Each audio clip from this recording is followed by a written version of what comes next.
time for the ODST General Holiday Special. What's up, YouTube? ODST General back again, guys. It is time for another Intersystem news video. Guys, it has been a hot minute if we exclude my recent TCP coverage video. It's been 1 year, 4 months, and 5 days since my last recording, but who's counting?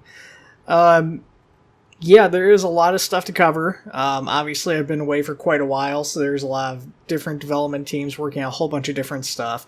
I do want to preface this before I actually get into any of the mods. There is tons and tons and tons of stuff to cover, and I'm probably going to miss some stuff, so I do apologize. If I do miss anything, let me know in the comments below.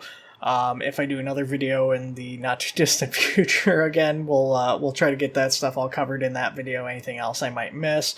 I'm going to probably gloss over development credits and stuff, so you guys are going to have to, in this case, look out for those individual mods to actually see who is developing that stuff and actually look at that for the credits.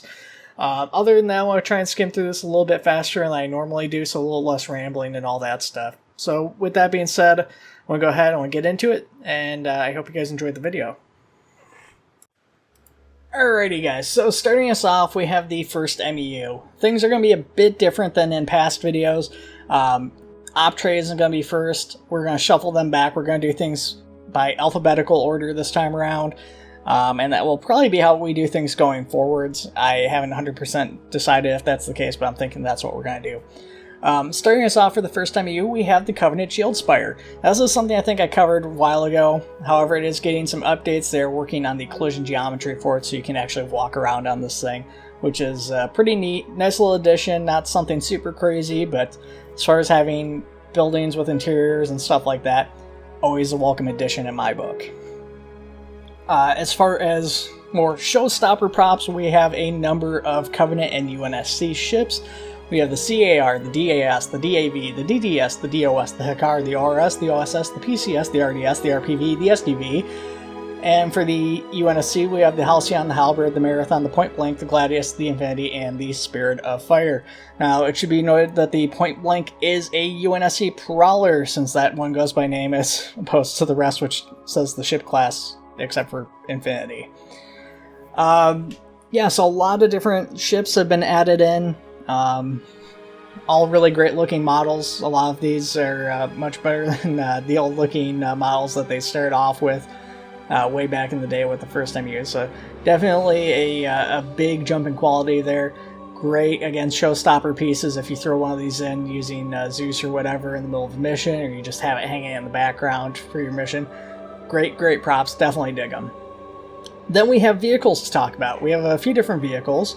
Starting us off, we have the Halo 1/Halo CE Banshee. Functionally pretty similar to the existing Banshee, obviously a different model with the anti-gravity pods on the side. Probably a little bit more noticeable is the cursed version of this from Cursed Halo CE, which has the flappy Banshee wings. And it is cursed, just like it says. But yeah, no, very neat. I'm definitely pretty excited to see these things flying around on battlefields. Again, having more variety in the vehicles and everything is something I always welcome. And personally, just nostalgia, I kind of prefer the Halo CE and Halo 3 version of the Banshee to the Breach design anyways. Then we have the Type 14 Geist, which is a Covenant close air support vehicle. I think this is cut CE design, I'm not positive. Basically just currently uses fuel rods as its weapons, and blows up anything on the ground that it doesn't want there. Pretty neat, fairly large vehicle, so I'm not sure how functionally dangerous this thing's actually going to be, but you know, again, having more assets is always welcome, even if this isn't necessarily as functional as a Banshee or something like that. And it may be much better. Again, I haven't really seen it functioning in a proper mission. Then we have the Ren Drone. This is based off of a fan-in design from something called the Sparrow. Basically an alternative to the existing drones in the game. Nothing really particularly notable about this thing, but yeah, just another nice addition there. Then we have the Covenant Staves, staff, spears, whatever you want to call it. There's two versions, one from Halo Wars and the Honor Guard Elite version. If you guys have played Halo Wars 1, you may remember this from the bridge scene where the elites are charging the Spartans on the bridge. Some of them have staffs in their hands. That's what the Halo Wars version's based off of. This thing glows in the dark. It's really cool looking as far as weapons go. Pretty cool melee weapons. Obviously, the Honor Guard variant is the big staff one with the decorative top on it. That is not the only melee weapons. There's also the Energy Cutlass, the Energy Dagger, and a Jackal Shield support weapon. They're getting added into the mod. The Jackal Shield's actually tucked away under like night vision goggles or something like that. But when you have it equipped, you're able to basically right-click your mouse button and it puts the shield up and everything. These all support Webknights Optre expansion and his melee mod. So if you want to use those, you need to use those expansions as well for that to work properly. But very cool assets, especially if you do have that melee stuff actually set up and you like playing around with that sort of thing. The UNSC also has some weapons on the way. We have the S-108 SAM, which is a cut Halo CE weapon. The SAABR, which is the Special Applications Air Burst Rifle, which is the pre-Halo CE UNSC sniper that got cut. Again, fairly unique looking weapon, pretty neat one. Probably not quite as neat as the MP99H SMG, which fires 50 Beowulf rounds. So a very strong SMG for the UNSC there. A very unique looking weapon too. Not as unique as what is probably my favorite edition of the first MEU in terms of handheld weaponry, which is the Forerunner Heatwave Shotgun. This thing is really cool. It has one of the most unique firing animations. It's got multiple fire modes. It's got basically a shotgun mode as well as a single shot mode for more accurate ranged firing. It fires different types of rounds. There's different ammunition types that come with this, and depending on the ammunition type you have loaded, the lighting on the side of the gun will change colors depending on those rounds. So that's a really awesome gun. Very unique. I'm guessing probably because it's a Forerunner weapon, won't get as much use as some of these other weapons. But I definitely recommend if you guys are in the game, hop in Forge or the Armory or whatever. I said Forge because I've been playing a lot of TCP. But, hop in Eden or whatever and check that out because it is a very cool weapon. Then we have another cut UNSC weapon, which was the Dig Sight SOCOM pistol. M6D silencer built in, as well as a built-in scope that kind of looks like an SRS scope on the pistol. Very unique looking weapon, pretty fun to play around with. Again, because it's a pistol, not sure how much use this will get for the average player, but a fun one for anybody who is actually using pistols and stuff like that. Then we have the M57 Polearm. I'm still not sure how this thing's pronounced. I've been pronouncing it wrong for years, I'm pretty sure. This thing is getting added into the first MEU. A couple of other mods have worked on this particular weapon before, so this isn't anything insanely new, but if you guys aren't running those mods, you'll now have access to it through the first MEU. Then we have the TR9 anti-personnel mine. Obviously, again, kind of a unique mine. I'm not certain how much use this will actually get by the average player, but definitely adds some nice flavor throwing these things around for just that little bit of extra Halo flavoring, and a very unique looking weapon for sure. Then we have a FAMAS with an ammo counter. As far as I know, this thing has no actual name, at least none that I've seen, so it's literally just called FAMAS with ammo counter, or just FAMAS and something else. It's the FAMAS is already a pretty Halo looking weapon by default. This makes it more sci-fi looking, so probably something that'll actually get quite a bit of use by a lot of people, I would think. Not a weapon per se, but we have a new function for the plasma pistol. The first MEU plasma pistol can now be charged up and do a big bolt shot, which is pretty cool. It does go on a temporary cooldown, which just basically means you can't fire with it during that period. It's an awesome function. Looks really cool when you do it. Not much else to say beyond that. And then wrapping us up with the completed stuff, we have the M739 saw. There is a small Easter egg on at least one of the versions of this weapon. I won't spoil what it is. If you guys want to see it, it's very small text on the side, and you have to go looking for it. So, if you guys want to know an Easter egg or see an Easter egg, go check out the saga, look around for that for a little bit, and see if you can find it. Obviously, again, the saw's been in other mods before, so nothing super new there. So now we're going to talk about work in progress stuff. Alrighty, so starting us off with work in progress stuff, we have the spotter scope. I don't know if this is actually going to be a static object or not. With that being said, static object or functional, I am looking forward to using this thing. This features in one of my favorite cutscenes of all times from Halo, the regret cutscene in Halo 2. So definitely would love to see this thing as a functional prop, but even if it's just something that I can just throw down in a mission for a little bit of extra decoration and flavor, I would definitely dig that as a thing to actually see get added in. More functional, however, and something that you guys will probably be more excited for, is the work in progress frigate with interior. Now, we've seen a work in progress frigate with interior from somebody else, which, as far as I've seen, hasn't really made much progress. But the first MU has also been working on one.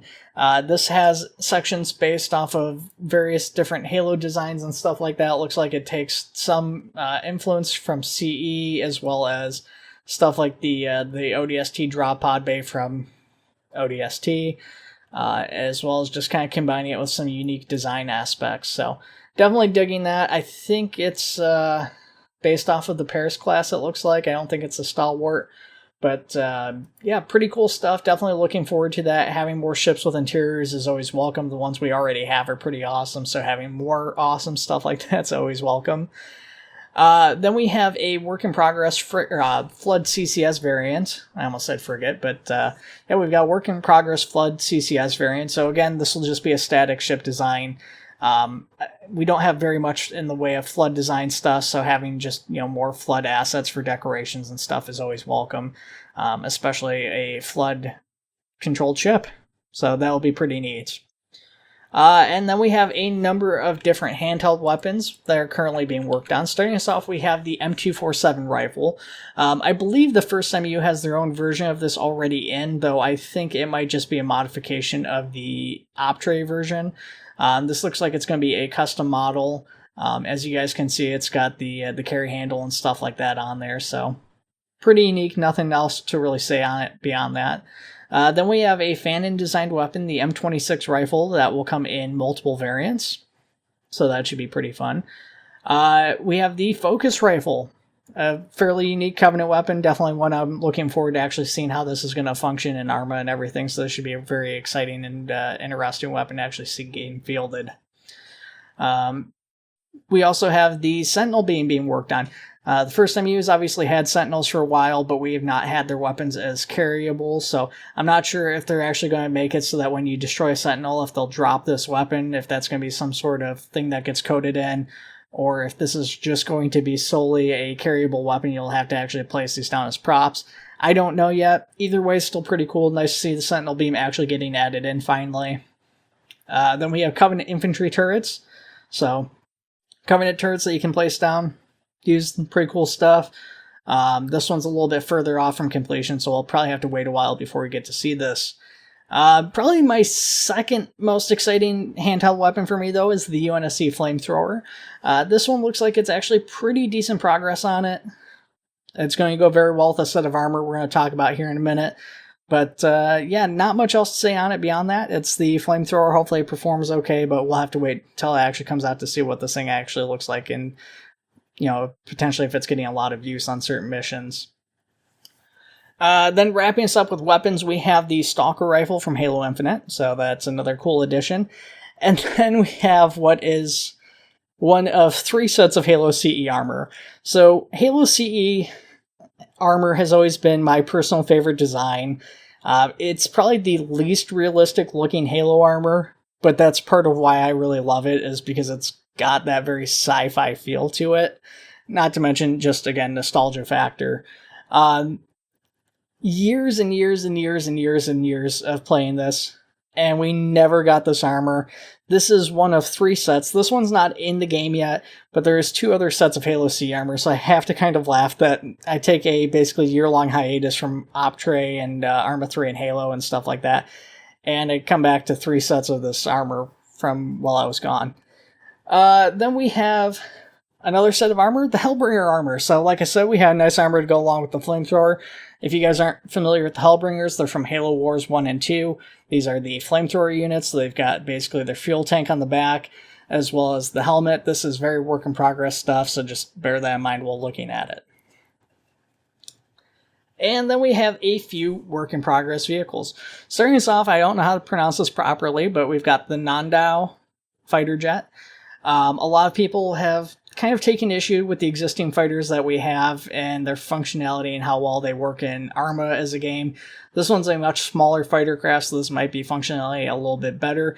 I don't really know. I don't do a whole lot of fighter jet stuff, so you guys will have to comment on it once this thing actually comes out.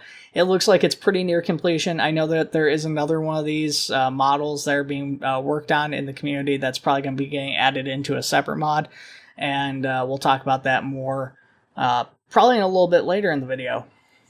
Then we have a work in progress for the stealth tank. Again, cut Halo CE content here. Not much else to say about it right now. Work in progress looks like it's decently well along, at least as far as the exterior model. I don't know if this thing's going to have an interior and stuff like that, but hopefully it will. And yeah, I look forward to actually seeing that get completed in game. Then we have the Covenant HEV. Obviously, the first time you use already have the Covenant drop pods from Halo Reach that drop off groups of Covenant. This is based off the Halo 2 style, which drops off a single elite. Basic, but cool. Obviously, kind of doing their own spin on the exterior and everything with a little bit more updated of a look.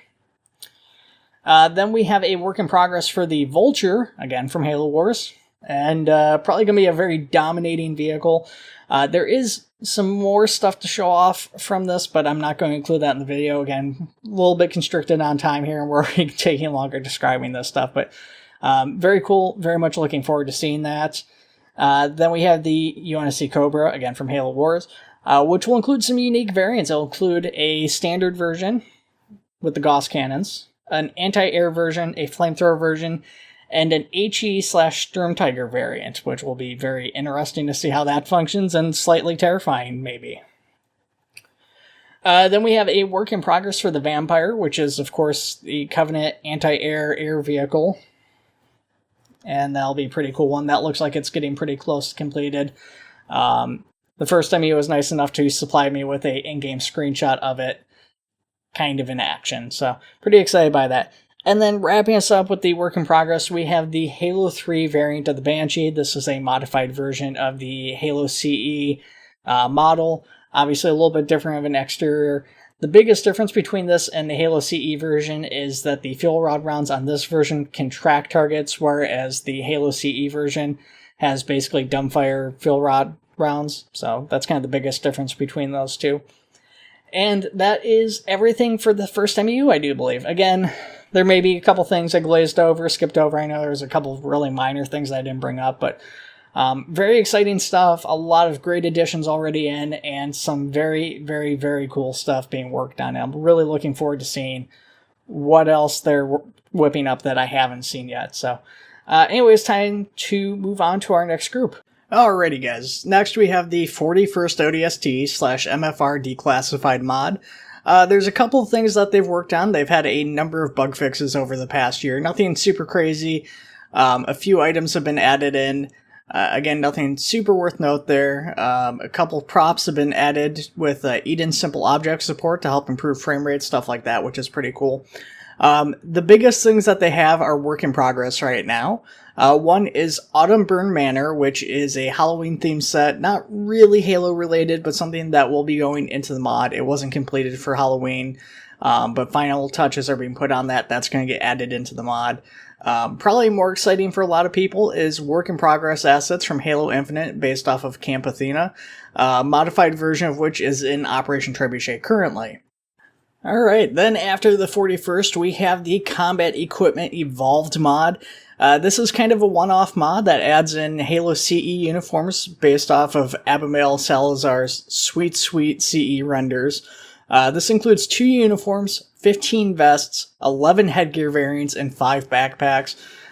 You have custom armors for Sergeant Johnson, Sergeant Stacker, Basenti, Mendoza, Fitzgerald, and Jenkins included in this mod. So if you guys are like me, and again, you're a big fan of the CE armor, this is a great mod. As of right now, they said there is no future plans for this mod. This is a completed mod that could change down the road, but it doesn't sound like there's any additional plans. I would guess, if anything, we might get like the Halo CE style pilot helmet or something potentially. But yeah, don't expect anything else from this mod, but if you do want some CE armor, this is a great standalone mod for that and some good quality stuff. Alrighty guys, up next we have Covenant Props SA beta currently. This adds in a number of different props based off of Covenant ship interiors that we've seen, from holographic panels, pillars, hallways, all sorts of stuff. A lot of this is modular pieces that is designed to basically allow you to design your own ship interiors. This is still a work in progress mod, and once it's complete it'll just be called, I guess, Covenant Props SA. But a lot of cool stuff in here, especially if you guys are going to have like Covenant shipboarding, or if you guys are playing as like an elite based unit. This is going to be a wonderful addition for you guys. So we can see some of the props on display here for that. So pretty cool mod, but not much else to say about it as of right now. Alrighty guys, then up next we have Division 7. They have a number of work in progress items, nothing that's currently out or available, but there was some stuff that they wanted me to potentially show off, or at least said I could show off. First up, we have Armor Lock. So this is going to be a module. I'm not exactly sure how this is going to work, but should, I would imagine, function in some form similar to Halo Reach, where you're able to pick this up or equip it, and then obviously lock down your Spartan armor for temporary invincibility or something similar to that. So that's going to be a nice little addition. We've seen some people throwing around Spartan armor modules and stuff like that before, but I don't think we've ever actually gotten any of them into the game at this point. So that would be a great addition. Then we have the Halo 3 PC terminals. So this will be a nice prop, obviously seeing Halo 3, the dual PC terminals in a number of locations throughout the game. Not much else to say about that. Then we have the Halo Reach concept shotgun. So this was something that was concepted out for Halo Reach, I do believe. This is called the Dakos or Dakos shotgun. I'm not sure how it's pronounced. And bear in mind, this stuff is all translated from Russian, so there may be a mistranslation there as well. But yeah, this concept shotgun, pretty cool. This will be a nice civilian shotgun if it gets added in, so definitely something pretty popular. We've seen the rifles with a very similar design teased out for TCP in some of the unhidden content that we covered in that video, and my other video that I did recently covering that release. Then we have the Halo Reach concept grenade launcher.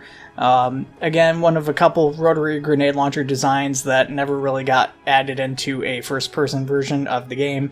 So this would be a great addition. This one looks a little bit more sci-fi than the Halo Wars version we've seen in the past, so I kind of prefer the design of this one because of that aspect. And then wrapping us up for Division 7, we have the Forerunner pistol. Again, a great addition with the Forerunner Heatwave shotgun from the first MEU. So if we get to see this finished, that would be a really nice one to have added in. And again, because it's not something we've seen a whole bunch of, it's a little bit more exciting for me to see something like that added. But that is everything for Division 7, so we're going to go ahead and take a look at our next mod. Alright guys, up next we have Fireteam Zulu. Fireteam Zulu hasn't had any major modification changes since our last video. There has been a number of minor bug changes and fixes, so I'll go ahead and scroll that on screen, and we're just going to move on, and if you guys want to see that, just pause the video. Alright guys, for next mod we have the Halo Flamethrower mod. The name makes it pretty self-explanatory, but this is a mod that is a self-contained flamethrower from Halo. It uses Burnham Redux, and yeah, other than that, it's pretty straightforward. It's the Halo Flamethrower. It's pretty cool, and yeah, that's it. Alrighty guys, so for this next mod, I'm not really sure how to introduce it. It doesn't have a formal mod name yet. This is just a loose project being worked on by a bunch of different people. There's no specific development team or anything behind it. For the most part, this is a project from Company 21, a French group, but there's all sorts of different individuals who have contributed to this project. So this is what we're just going to, for the time being, call the Jiralhane mod. So this is a brute mod, and I know a lot more about this mod than what I can talk about. I've only got a few images that I can actually share with you guys. There's probably more floating around that I could share if I knew where to look for them, but a lot of what I've been shown for this and seen in person is stuff I can't really talk about, so I'm kind of limited here. These brutes are going to basically be kind of a combination of all sorts of artistic influences. So they're going to take aspects from Halo 2, Halo 3, Reach, Halo Wars, all these different influences, even the newer Halo games and stuff like that. So there's going to be a lot of different things going together with these brutes. They're going to obviously have the gravity hammer. There's a bunch of different brute-inspired weapons. I can kind of say that. I unfortunately can't show a lot of that off to you guys, even though I know a lot of these brute weapons are more or less completed and ready to go, at least in the initial stages. They're playable, at least with some of them. But yeah, this is pretty exciting stuff. I don't know too much about when we can actually expect to see these added in. I do know that the brutes themselves are in-game and functioning to a degree. I'm not sure how much more work on the brutes themselves needs to be done. It may be that I know they are undergoing materials and textures upgrades and stuff like that, but I'm not certain if we'll see a release until like all of their armor is completed, or until they get like initial set of armor and stuff kind of done, or what the specific plans are, if we're just kind of waiting on some more of the weapons like the brute gravity hammer shown here to be completed. So very exciting mod though, and I definitely want to share more of this with you guys as it gets developed, and maybe then we can actually give it a proper name and a little bit more credit to everybody who's worked on this project, because it is a very exciting one for me to talk about. Alrighty guys, for our next mod we have Misriah Armory. They've had a pretty sizable number of updates. We're going to just try and focus on some of the highlights here. The highlights are for the standard mod, Mark IV Spartan Armor, Spy Armor, as well as a variety of other different Spartan armors, helmets, stuff like that. So a lot of variety there for both standard Marines and Spartans, but we'll get more into that in just a minute. We have a bunch of new weapons. The highlights from the weapons are the Sticky Detonator, the MA5B, and the SG-212, which I'm not sure is a Fanon weapon or where that one's from. If I can find out here, I might post something on the video. Then we had a number of visual updates to existing weapons, and then that brings us to the work in progress stuff. As far as work in progress, we have the Halo 2 Anniversary ODST armor being worked on, a throwable bubble shield, which is going to be very awesome, and then Spartan abilities, the first one of which is a shield overcharge ability. This is work in progress, but basically what you guys will see is the way this is supposed to work is the shield gets drained down, and then once it drains out the shields, it basically turns that into a offensive burst out that damages surrounding enemies and knocks them back and stuff like that. So that's a pretty interesting one. Definitely love to see some Spartan abilities kind of getting fleshed out and added in, because something like that's actually a really interesting ability for Arma. There is a number of other stuff. I'm going to have the patch notes for that probably scrolling on the screen too, depending on how things go with that. But that is everything for Misriah Armory. That brings us on over to Misriah Armory Project Orion. As I said, a lot of these Spartan armors they've done have been scaled up to fit the Optre Spartans. So there is basically standard Marine-sized Spartan armor, as well as actual Spartan-sized armor. Not everything was transferred over, but a lot of it is. So basically all the really unique and cool armors are available for Spartans. Aside from that, there hasn't really been any major updates to it. Again, you guys will see the patch notes, but that's really all I have to say on Project Orion. So we're going to go ahead and move into the next mod.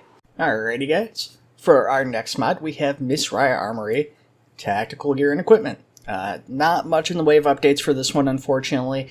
Only a couple of minor additions in the form of two new balaclava designs. One is a Sanheili jawbone style, and the other one is a Stitch Smile, kind of like a Joker-esque type of thing that have been added. But that's really it for Misriah Armory Tactical Gear and Equipment, so we're just going to go ahead and keep moving on. Alrighty guys, then up next we have Operation Arsenal Expansion. Not much in the way of major updates over the past year. The probably most notable update isn't actually even specifically Halo related, but they've added the ability to check systems for units so that they can verify who is using unknown side mods, which for a lot of units is probably going to be a very popular addition. Aside from that, it's mostly sprays and minor bug fixes and stuff, but still some nice stuff in there nonetheless. Alrighty guys, so now we have probably what is the big one, Operation Trebuchet. There is a lot of stuff that has been done over the past year and several months. With that being said, I want to highlight some of the bigger aspects of it, and I will include the patch notes at the end of this section because there is a lot of stuff and I just don't have time to cover it all. So, with that being said, let's go ahead and get into it. Starting us off, we have integrated ACE compatibilities into the mod. So ACE compatibility is no longer required as a separate mod, it is just now built in. Classes and folder changes may have broken some missions, so there were some backend changes due to size limitations and stuff like that, so files were reorganized, so that will have created some issues for you guys already. A lot of you guys have probably already overcome that, but if you guys haven't played in a while, that is something you're going to have to potentially look out for. Texture updates to weapons, vehicles, uniforms, and props. A whole bunch of the stuff in the mod has gotten updated textures and materials and stuff like that, so a lot of better looking stuff in there since a lot of you guys have maybe last played. Definitely since I've last played. Then we have the addition of vehicle-in-vehicle support for the Elephant. So this is a nice little quality of life update. Basically, now instead of having to drive a vehicle onto the Elephant and then scroll wheel to load it, you can now just drag and drop in Eden or whatever, and it will pop right on into the vehicle. So you guys can see some of that's very versatile. There's obviously a lot of different vehicles the Elephant has room to carry, so a nice addition. Not a huge game changer, but definitely a nice one. Then we have the addition of the DME faction, which is Dark Moon Enterprises, which I guess is a Green 4 private military corporation type of faction. Not really sure the lore on this particular group, but yeah, just a little bit more variety for you guys to have some additional units to throw down. Then we got a new Spartan HUD. So yeah, great new looking Spartan HUD, motion trackers, all sorts of different stuff on there. You now actually see the enemy highlighted on your screen when you're looking at them. And on top of that, the Spartan HUD no longer has access to the ODST HUD because of some conflicting issues with the two HUDs. The ODST HUD did get some updated colors to it as well. And yeah, some great looking stuff there, so that's pretty awesome. Changes to the Spartans there. Then we have a number of different map updates. The primary updates worth noting are to Harvest. Harvest has had a bunch of new locations added. A bunch of the buildings that have been added since my last video have been added in here with entire sections dedicated to those buildings.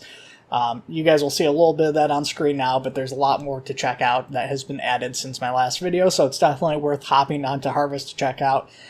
There is still a lot of stuff that needs to be done for it, but it is looking really great where it's at right now. And then, wrapping us up with kind of our miscellaneous stuff, we have updated weapons, ACE XTDs, so now you can just look up a gun by name, I guess, as a thing, so that's kind of neat. Alright, and then we have props that were added in. So, up first we have the camp structures donated by the 41st. We've already talked about these in the video, but they are available currently, or at least a version of them is available through Operation Trebuchet. Like I said, these make a big majority of the Harvest map, so they're really cool buildings and everything, and definitely probably one of the bigger additions of the mod since my last video. We have new Corvette objects. These are actually just existing pieces of the Corvette cut up a little bit further, so you have interior rooms and stuff available now through Eden Editor, which is a nice little addition. Nothing super crazy or major there. Farmhouses were updated. Farmhouses now have better geometry and they have working doors, which is fantastic news. I actually love this. These farmhouses have been used in a lot of different maps, and they're one of the most Halo-looking buildings we have, especially for rural areas. And it's wonderful that we actually have a little bit more function with them now, so I'm very happy about that. Then we have the Visegrad Relay, which comes in 3 different options, which is static, pre-aligned, and then one that actually will move around while it's in the mission, so that's pretty neat. Nice background prop there for that one. Garrison points for buildings, so you can now garrison units into buildings or into an area and they'll actually garrison properly, which is a good one. Halo Reach wall props. Yeah, Some additional walls and stuff, pretty good looking. Has eat and snap capability, which is nice. Industrial props to kind of go along with that, so some pipes and things of that nature. And then also in that same photo, we have the Halo 2 style barriers, which comes in the short and tall forms. Alrighty, so then we have weapons and uniform stuff. First weapon of note is the Bulldog shotgun, as well as some riot shield combinations that go along with it. So we have the riot shields, which have a bunch of different weapons and combinations that you're able to use with this. Most of them are pistols and CQB weapons. Like I said, there's the Bulldog. They have inbuilt flashlights for use at nighttime, which is pretty cool. Great addition if you're into the CQB stuff, or if you really like having kind of like Riot Blaze looking guys for your NPCs or something. Then we have the shielded Itoka, I still don't know how that's pronounced, variant though, George's gun. That was added in, so that's an option now too, which is pretty fantastic. Vector binoculars is an addition. Spartan laser was added. This is, I assume this is still work in progress. It doesn't really charge up or operate like you'd expect the Spartan laser to, but it's still pretty neat nonetheless. It's definitely a very powerful weapon. The AU-44 mortar, I think I may have talked about this in a previous video because it was still work in progress at that point in time, but that is in the game and usable now, which is fantastic. Great to have a mortar in the game that's Halo flavored. The M6D carbine, so this is a rifleized version of the M6D. Pretty straightforward.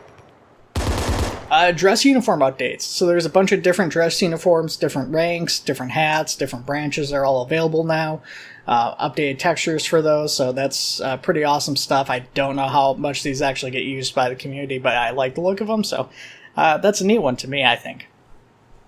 Then we have the M37 Sovrushka, I think is how that's pronounced. I'm not positive. I think this may have been an addition by Division 7. I'm a little hesitant to say for sure. Like I said, I've generally tried to avoid crediting, in part because of time, but also part because there's so much stuff. I'm having a very, very difficult time getting straight who did what. Then we have the AIE 486H, which is the Halo 3 style turret, which looks fantastic.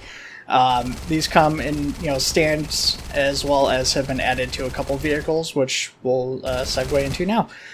New Bison and Oryx, which have turretless versions, or at least versions without the primary turrets. They do have smaller infantry-style turrets like the AIE and the M37 mounted on them.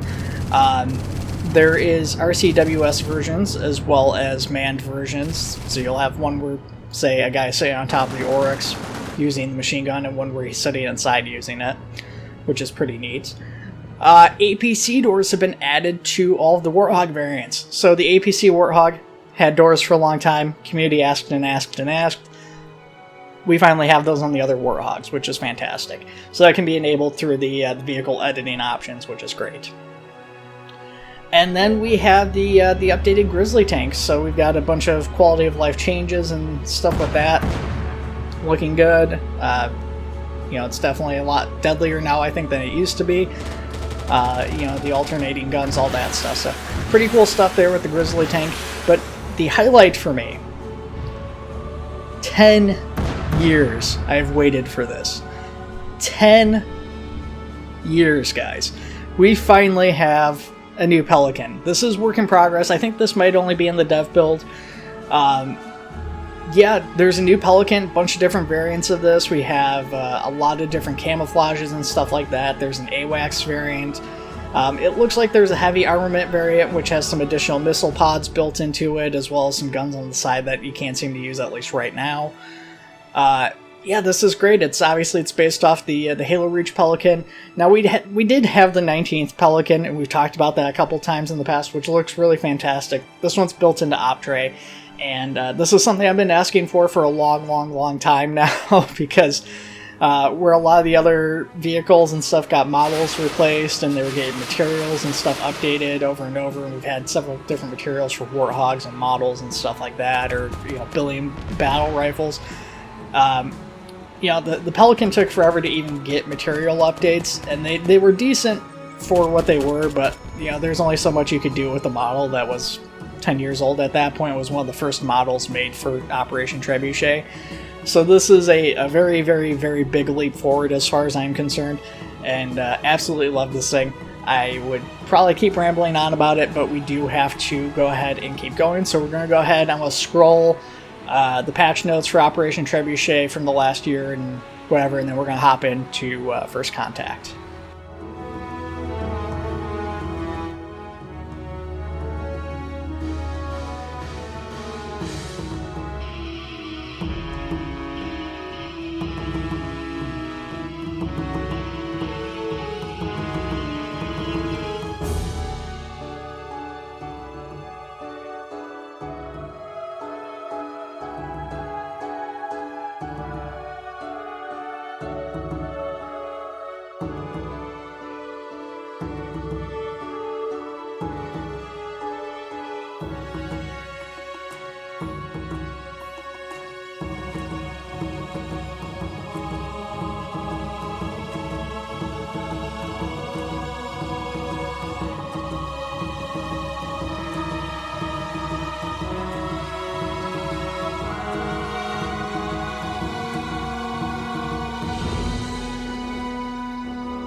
Alrighty guys, so First Contact doesn't have quite as much as Operation Trebuchet, but there's still some cool stuff to highlight. Starting us off, I want to highlight something that's not a major change, but just a really cool approach to tackling kind of an obnoxious issue.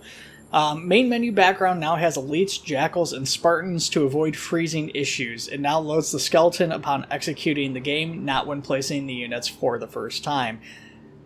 This is a wonderful little change. And I love the approach to it. Basically, just throw them into the background so that you don't have to have the game freeze up when you're trying to load into a map and everything at the same time. It's great. I love it. So as far as actual content goes, though, we have, starting us off, new plasma torches, which were added in, donated by a community member. We have the Forerunner Silixes, which we've talked about those in the past a little bit. Again, we talked about Division 7 adding those, so those are another community-contributed thing. We have a community-contributed gravity lift. So yeah, the community doing an awesome job with First Contact here. A lot of wonderful additions by the community, and I'm loving all that stuff. Aside from that, we have Covenant Blood, props for Hunters, Elites, Jackals, and Grunts. A number of new holographic props for the majority of Covenant assets. This is actually true of a lot of UNSC assets too, which I did not cover really in the First Contacts, or the regular Optre section, I mean to say. Sangheili Data Pad and Forerunner Fusion Coil, again donated by the community, as well as alternative Forerunner walls. All pretty cool additions there. Then on top of that, we have added Covenant Mines, as well as new Jackal Bracers as a vest option, so that's something we've talked about previously that was added in. And NJ Patman's Scarab. We've highlighted this a few times in past videos. This thing is now officially part of Operation Trebuchet, so you no longer need a separate mod to add the Scarab in, which is, again, fantastic news. Again, there is a number of other quality of life changes and additions, so I will include that in the patch notes. So, once again, we will move on to our next mod as soon as that is done.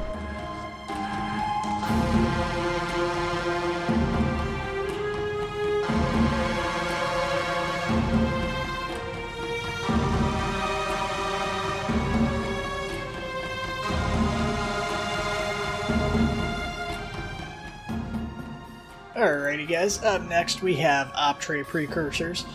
Precursors has had a few minor updates since my last video. New flood variants of combat forms have been added in with a variety of different weapons to Eden.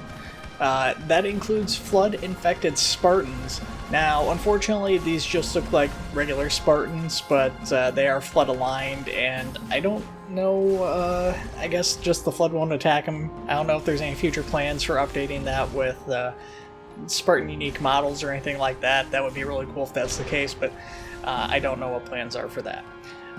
We also have a new Flood Spore Pod feature, which was written by Matthew L. according to the patch notes, and more than likely planned support for Finosi's sci-fi support mod for the pods. There is also future plans listed for removing Cup Core from the requirements for Precursors and new Flood species, which are yet to be determined. Unfortunately, that's all we have for Precursors, so we will go ahead and keep moving on. Up next, I have the sad news to announce Polearm Productions has been pulled from the Steam Workshop. There is no legal reasoning or anything behind it. This was a choice by the author of the mod. So unfortunately, if you guys were using that, the halberd and all the other stuff that was included in that mod has been pulled along with it. Alrighty, then up next we have the Rubicon Protocol. This mod adds a number of different Spartan armors from Halo Infinite from the Gen 3 armor set. This does add them both to the standard Armor Man skeleton as well as some to the Spartan 2 skeleton.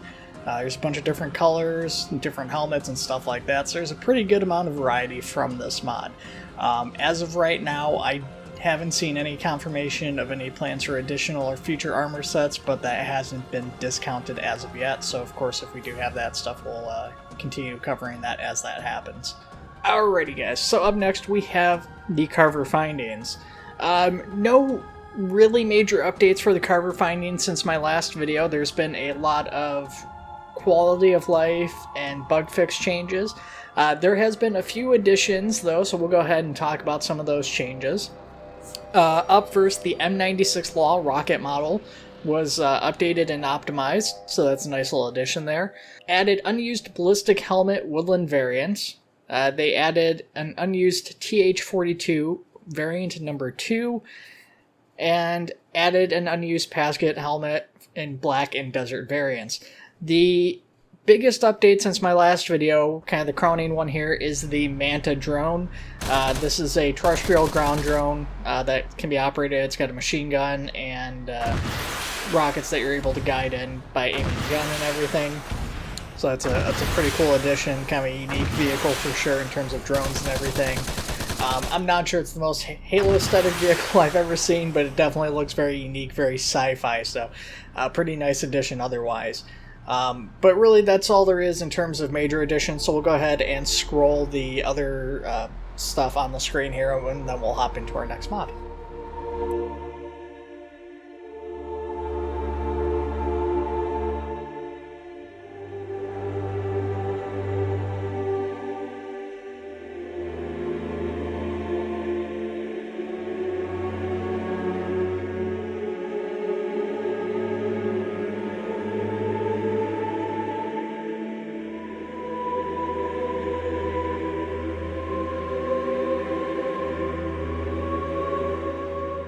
Alrighty guys, so up next I have the Coal Protocol. I have to make a few corrections from my last video on this. If you guys didn't see that, I did a standalone video covering the release of the Coal Protocol and showcasing off all the new assets that they released, because there was quite a bit to show off there. First thing I want to talk about is the shotgun. I didn't quite understand how their shotgun worked when I was covering the video. Their shotgun is unique compared to a lot of other weapons I've seen in Arma, actually probably every other weapon I've seen in Arma personally. It has 1-round magazines, and you're able to pull out the individual rounds out of the magazine. That's what the internal magazine that I talk about in that video works. So you're basically able to pull out single individual rounds and set up specific rounds into the weapon so that you can have a certain load order. So yeah, I was having some issues loading the slugs in this particular video, but you can see me firing the pellets and then the flare rounds, which don't do any damage. But if you want, you could set up so you alternate between slugs and pellets for some reason if you want to do that, which is a really neat feature, and I know the dev team said they worked really hard on actually getting that working. So I wanted to highlight that. Then we have a couple of the work-in-progress weapons that aren't in the official release, but they're in the TCP Declassified mod that we talked about. That is the Spartan Laser. The Spartan Laser didn't seem to be working as far as I could tell. The Spartan Laser does in fact work. It has a very, very work-in-progress and very difficult to see charge-up sequence. And when it charges, it doesn't actually fire a laser. It fires a bunch of rockets currently, so it's obviously unfinished. But it is very deadly, and otherwise works and acts more or less just like the actual Spartan Laser would. It just uses rockets, and it's probably a little bit more performance intensive because of all the rocket explosions than the Spartan Laser would potentially be. And then the last item is the grenade launcher from Halo Reach. This has a unique feature that I didn't cover, but the dev team again asked if I could kind of cover this feature. So when firing the grenade launcher, just like in Halo Reach, if you hold down your primary fire, in my case left mouse button, the grenade will stay undetonated until you release the trigger. So you're able to basically just fire it out and it'll bounce a couple times and explode by default, or otherwise you can hold down the trigger and let it sit there until somebody walks over it or until you choose to detonate it of your own accord. There is a bunch of other stuff we want to talk about, so we'll go ahead and we'll get into that here. Alrighty guys, so this next section is going to be very, very difficult for me to cut down. I probably have like 30 to 40 minutes of raw footage of work-in-progress stuff that the dev team was showing off to me and talking about, and I have the challenge of trying to cut that down to a couple minutes to fit into this audio recording. There is a good chance stuff is going to be cut out and very, very, very sped up. I'm going to do my best to show off as much as I can to this for you guys, but yeah, a lot of stuff's just going to have to get cut out, and there's no working around it. We're already at like almost an hour on this video. Starting us off, we have the standoff showcase. This was something I talked about in my standalone video for the Cole Protocol. At the time, I didn't know what it was. It is very, very obvious looking back on it. Standoff being a reference to the Halo 3 map of the same name. So there will be a terrain based off of the standoff map from Halo 3, but expanded to include the surrounding skybox area. So basically, you'll have the actual gameplay map added onto that, as well as the big radio dishes and surrounding farm fields or whatever is around it, plains, I guess is what it would technically be. Some agricultural stuff, things of that nature. In regards to the development of this, the primary focus that I was shown off in development is the bunker that is kind of the core gameplay area of Standoff. There's a few different versions of this shown off. There is one that is intended for use specifically with the map that's going to be built into the terrain and will have matching ground textures to the map. It's not going to be available in Eden or anything else like that, and it matches the one that's seen in Halo 3. That one, again, it matches Halo 3. It doesn't have a bunch of unique pieces or anything like that. It's going to have the tunnels that go under the base and all that stuff.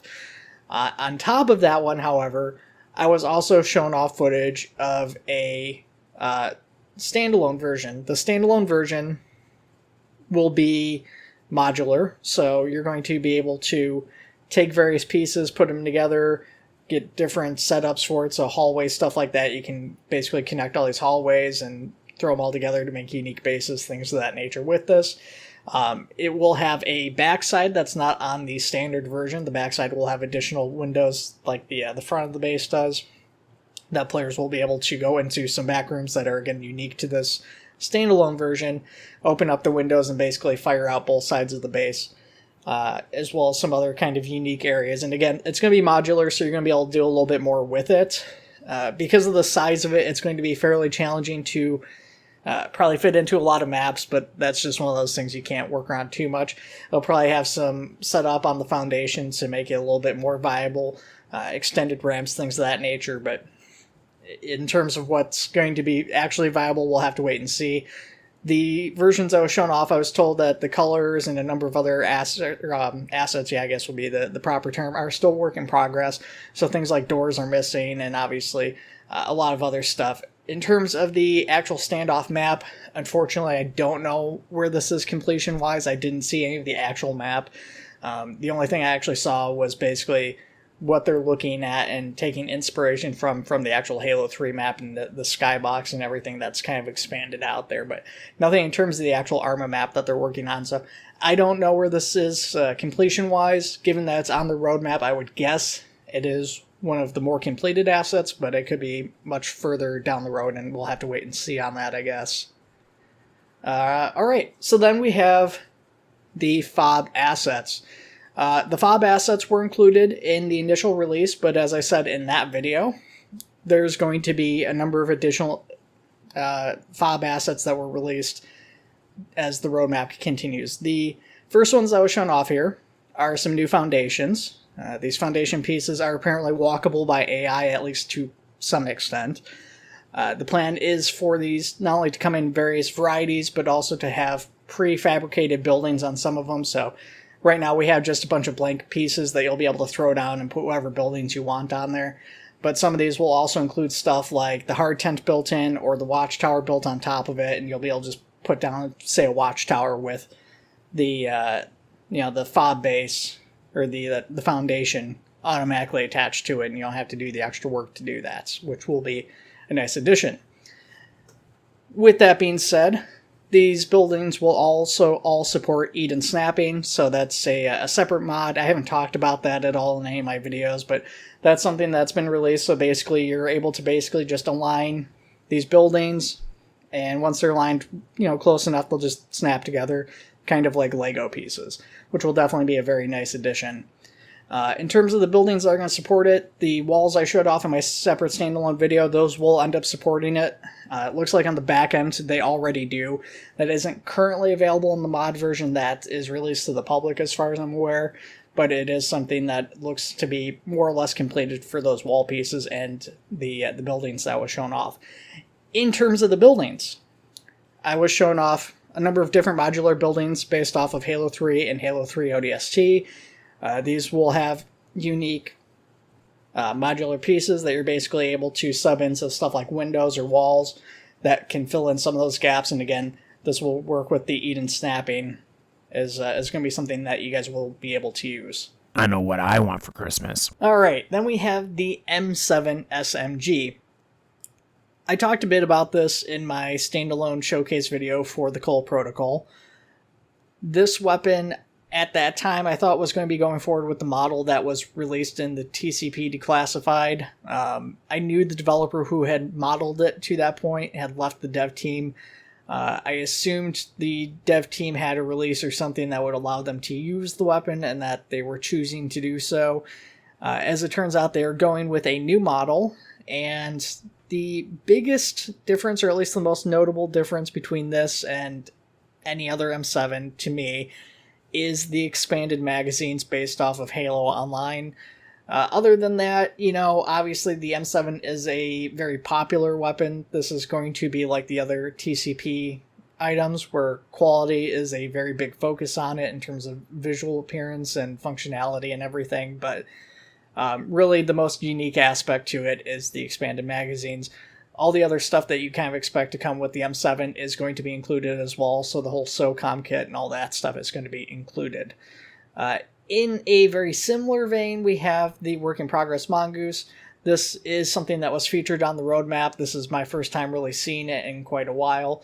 Very similar to the Warthog, they're going to be making this kind of a mishmash of several different Halo games, so basically taking the best aspects from various Halo games and combining them to one sort of super unit, if you guys will. So there's going to be stuff like the suspension off of the Halo Infinite style Warthog, or the new Warthog with the suspension and everything.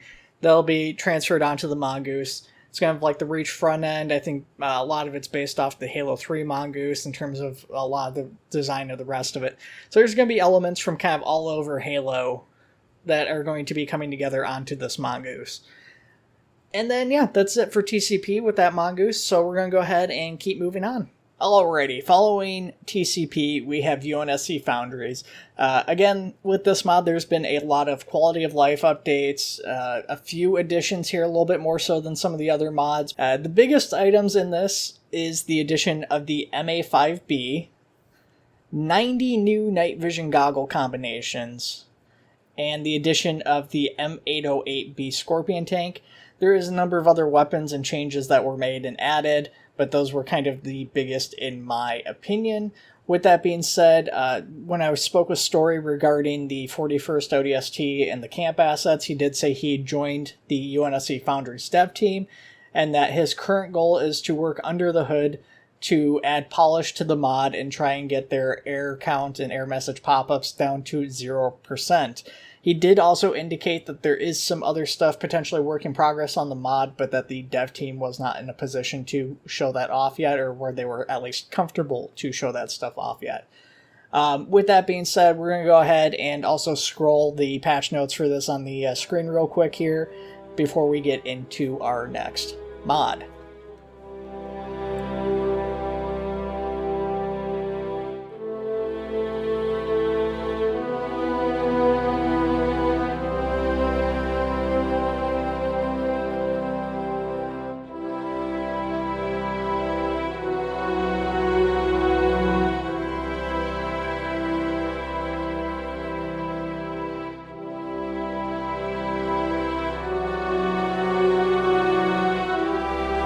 Alrighty guys, up next we have UNSC Naval Special Weapons.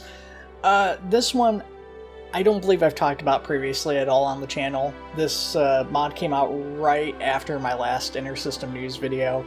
It adds in some really cool stuff. It adds in a BR-55, an MA-5B, and several variants of the SRS sniper rifle in varying camos. Probably the coolest thing it adds is a CE-inspired set of armor, again in various camos, stuff like that. It takes inspiration from Bungie as well as several other artists. And it has support for ETR enhanced ranks if that's your sort of thing.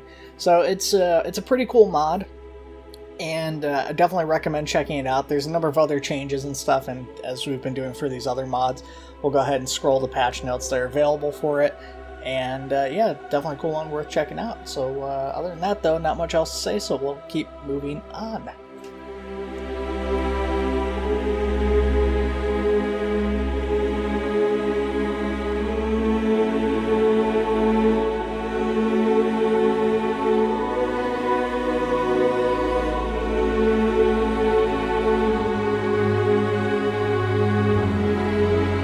Alrighty guys, and for our last mod we have Webknights Optre expansion. There's been a bunch of updates and quality of life changes to the mod, but we're going to mostly focus on stuff that is upcoming for this, and then we'll probably scroll again the patch notes like we've been doing. So the first thing that's being worked on is new grunt variations, a little bit closer to the style of Halo Infinite that's going to be added. So there's going to be a lot more flavor and variety in terms of the appearance of the grunts that you guys are going to be seeing. In addition, there's going to be new AI patterns for grunts. They now reload their weapons and can coordinate better and can use new weapons. So stuff like the fuel rod and things like that that they were unable to use before, they're now going to be able to use those assets. Hunters are getting a complete model revamp, and on that note, a lot of the AI and stuff have already had appearance updates and stuff like that, so there's been improvements in terms of materials, things of that nature. Elites now have one- and two-handed postures for weapons, so there's basically a little bit more in the way of poses and stuff for the elites, so you get a little bit more variety depending on the type of weapon they're using. Explosive grunts that work similar to the bloaters from Zombies and Creatures mod that Webknight has. So I'm not exactly sure what that's going to work like. I assume that's going to be a modification of the suicide grunts, but that might just be a specialized grunt unit that's basically a suicide bomber and that's all they do. I'm not really certain. Custom Spartan AI that will work in a similar way as the Elite AI. So this is kind of a cool one. Spartans have mostly just worked like regular human infantry, but with this they'll dodge a lot more. There's a lot of rolling, things of that nature, just to make them a little bit more unique. And then lastly, we have a soft dependency for IMS. It will no longer be required to be running in order for Optre expansion to work, which is, of course, a nice and wonderful feature. So, yeah, that's really all the big stuff for Webknights Optre expansion. Some very cool things in there. Like I said, there's going to be a number of other patch notes and stuff like that, but that's really all we have to talk about for this video. So I want to go ahead and I guess we'll scroll, like I said, the patch notes for this, but that's going to be the end of the video. So yeah, thank you guys for watching. This was a very long one. Like I said, guys, I wish I could have actually addressed all these creations and stuff and actually attributed to them, because there's been a ton of hard work from the community over this past year and 3 months. Lots and lots and lots of new cool assets to look at. Some of it's finished, some of it's work in progress. But it's all very cool stuff, and I love all the work that's been done. And I definitely recommend checking out all this stuff, you know, and unfortunately those mods that we don't have with us anymore, it's a bummer, but, you know, we've got new stuff replacing it every day, so that's always a nice thing that we have a little bit of a silver lining there, I guess. And yeah, thank you guys for watching the video. Of course, if there is any errors and you guys are a mod creator, and given the amount of content, I'm expecting there to be some errors, let me know in the comments below or hit me up through Discord. Most of you guys have my contact info, so just hit me up if that's the case. And yeah, thank you all for watching. I'll see you in the next video.